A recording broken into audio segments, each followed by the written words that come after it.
Cherrington. I'm the Managing Director here at Crystal Design Ltd, where we specialise in the design, construction and installation of bespoke exhibition stands. On the board behind me you can see some examples of design work that's been carried out for businesses throughout the UK and Europe. Some of this business has been won and the stands have consequently been installed at venues around Europe. We are essentially a family-based business, which we're very proud of. I work alongside my father and my partner.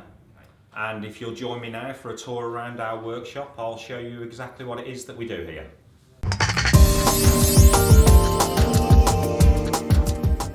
Stock walling, generally speaking, we have stock panels that are all 1 metre wide.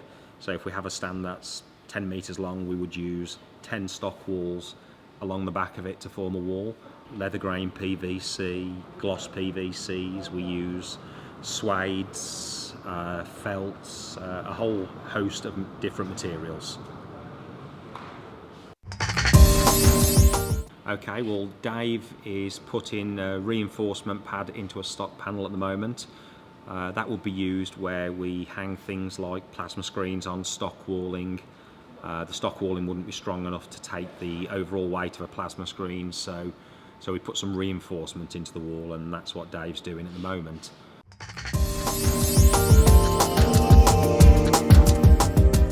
Okay, Chris is manufacturing a sales counter for Nikon metrology.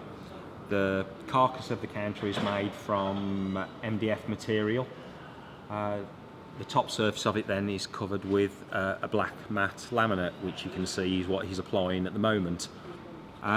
Lee's actually making an archway which goes into the corner of a lighting canopy, between a lighting canopy and a support soffit.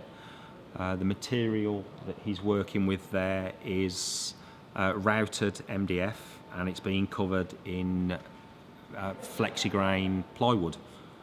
The whole team work with plans. We start off with a 3D render, a visualization of what we're trying to achieve. That then gets broken down into a working drawing in a 2D format with all of the dimensions and such stated. The lads then get a copy of the 2D drawing, which tells them exactly what it is that they've got to build and how they're going to build it. Lee in particular, you'll notice he's got a laptop out there on the end of his bench. He uses AutoCAD, and we can actually send files straight from the laptop to a CNC router, so that all of the different shapes and such all get cut from the material at source. Okay, here you're looking at a couple of counters that have come back from recent exhibitions. The large white laminated one here is from the Mobile World Congress exhibition from a company called Sienna. Sienna use the same stand year after year, and this is just one small section of it, but it comes back to the workshop, it gets refurbished, put into storage, and then comes out for a subsequent show. The smaller counter is for a company called Oroscoptic, who are a dental company that's been into the BDTA show recently and also to the dentistry show, and it's due to go out to another exhibition in about a fortnight. So that's now being cleaned and refurbished, ready to make an appearance at another show.